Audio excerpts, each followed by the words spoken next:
Welcome to this week's episode of Talk Bad and Flex. It's your boy, Fat Athletic Brother, doing anything a skinny person could do, NBT. I got my man here, King John Scott with Fourth Family from Albany, New York, a great leader, and we're about to get into this interview and find out more about him and his organization. John, how you doing, man? I'm blessed, King. Happy to be here. Thanks for having me. Absolutely, I appreciate you being on the show. And can you introduce yourself to our viewers? For sure. So, as you were just saying, my name is John Scott. I am the Chief Programming Officer and co-founder of Fourth Family Incorporated. I am also a homeschool coordinator in the Albany City School District, assistant basketball coach with the Albany High basketball team, and just a community activist. Okay, and for most people that don't know John Scott and people who are still getting to know me, we've worked together in the same community, same school district when I was living back in Albany, New York. And a lot of people don't know about Fourth Family. And when they think about Fourth Family, because they see some things to do with basketball, they only think it's basketball. And we're here to tell them it's way more than basketball than the Fourth Family. So what is Fourth Family? What specific programs are offered for at-risk youth of the Albany community? Absolutely. So I guess I'll start from kind of where we originated in 2011.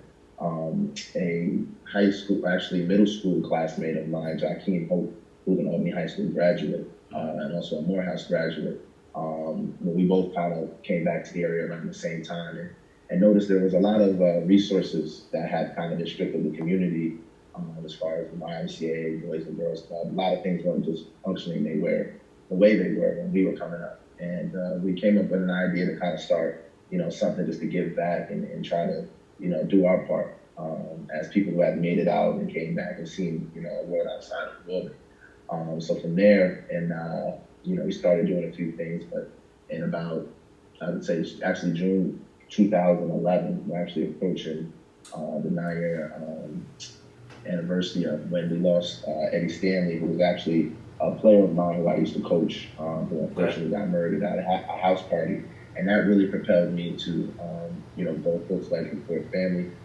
I actually remember being in the courtroom and going through that whole ordeal and telling people like the situation, kind of really inspired me to do Fourth Family. And, here we are, now 10 years later. But Fourth Family essentially stands for, we want to be that person in the community that's like family that helps you, achieve your goals. So essentially, you can think of your first family, as people you grew up with. Mm-hmm.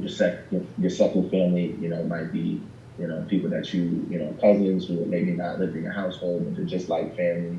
Okay. Your third family might be that college roommate you have who, no long, it doesn't matter how long you guys go without talking to each other, they're just like family. And fourth family, you want to be that member in the community that is really just there to aid you in whatever way possible to help you to get to where you need to go. And there's a whole, it's really based off the old African setup of family and how a lot of their culture is set up. We just try to adopt that whole notion of it takes a village to raise a child.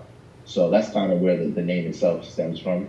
But as far as programming, we currently have programming all throughout the Albany City School District.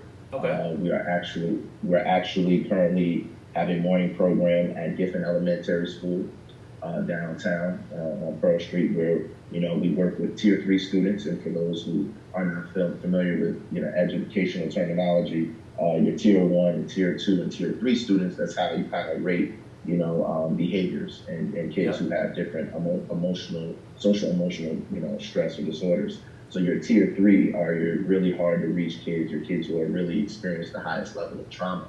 So we try to go in and specifically cater to those kids because we know a lot of those kids, unfortunately, due to all that they've been through, the YMCA or the Boys and Girls Club might not be the best fit for them. Yep. They might not be able to have, be able to meet all of the needs that these kids have because they do need a lot.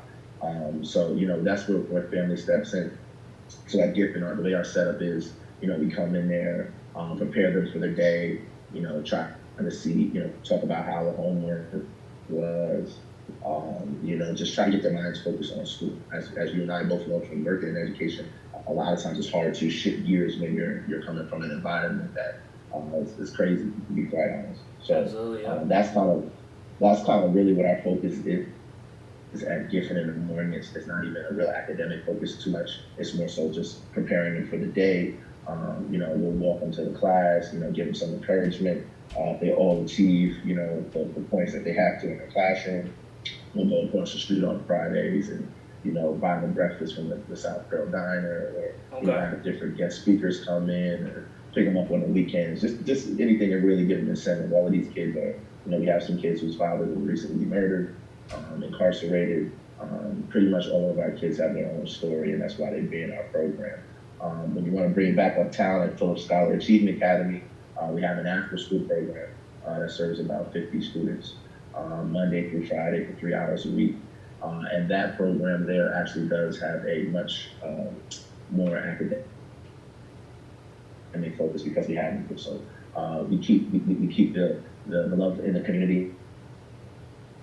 And we food from Alley Beast, which is one of the best soul food spots uptown in Albany, period. And it's located on Clinton Avenue. And they provide our kids with a lovely, nutritious meal every day. That's awesome. And that's one thing, believe it or not, that in itself, you believe it or not, will get some children focused, giving them some baked chicken with some yams and some mac and cheese, and be surprised how good a kid might behave.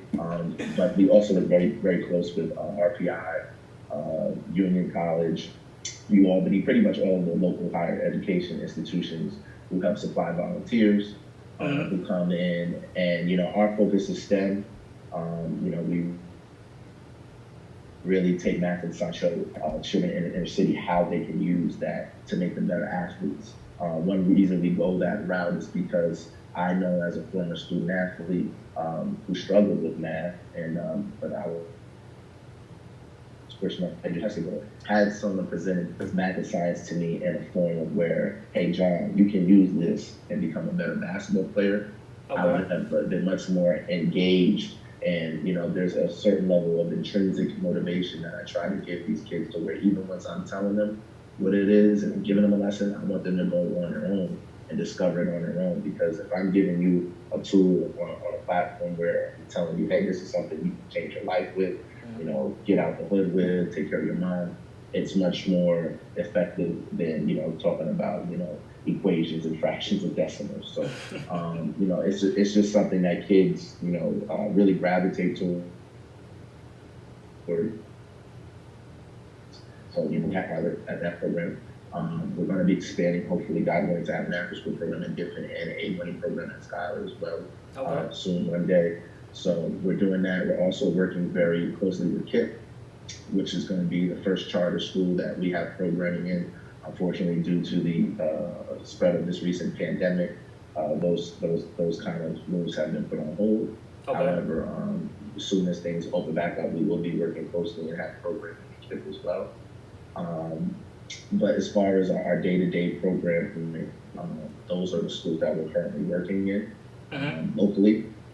Nationally, we're doing a lot as well, and I don't want to steal any of your questions you may ask in the beginning, but as far as the programming that we offer locally, our STEM program has been very, very popular. We go around different schools and have what we call STEM days throughout the district. And essentially, I have a workshop that I call the Science of the Slam Dunk.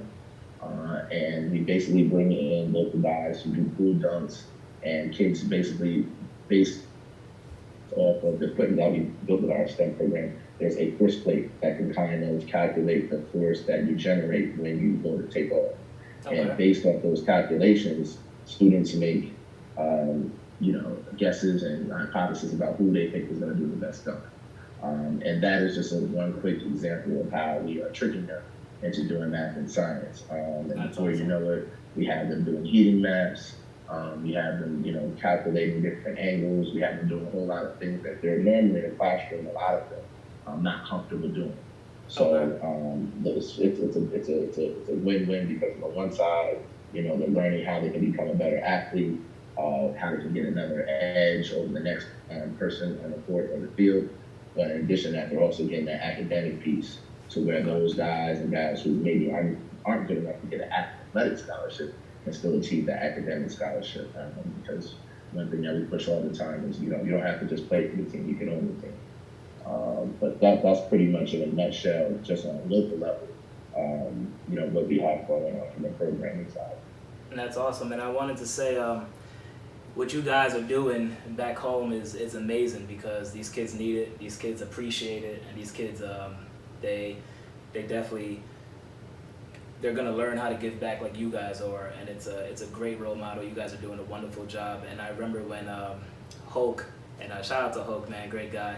And we did a MBT and Fort Family, and a whole bunch of sponsors from Albany did a high school combine for every high school football player in the capital region, and just to see everybody join in together, and our companies together, and the scientific stuff that you guys created for the 40-yard dash,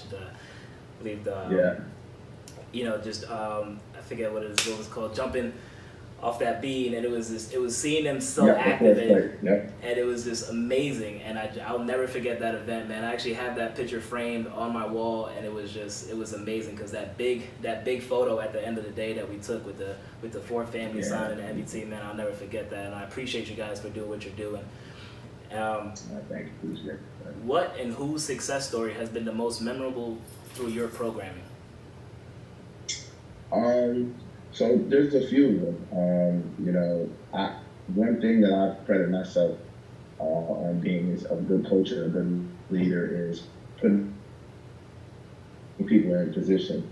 So that's whether it's been kids working with in elementary school, middle school, high school, college, or young volunteers that I have working with my program or in college just trying to figure things out.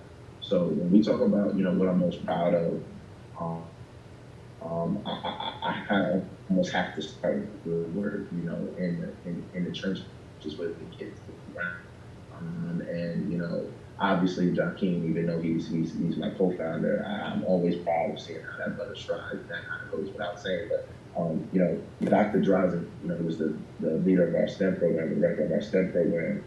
Here you have a white guy from the burbs, blonde hair, blue eyes, who really didn't have to, volunteer his time, come around, start helping my basketball team in Albany High, and he and I were able to build something that now, we have a contract with the NBA Summer League. We've worked with numerous NBA teams. He's like a guru in that world of NBA sports analytics, and it's just amazing.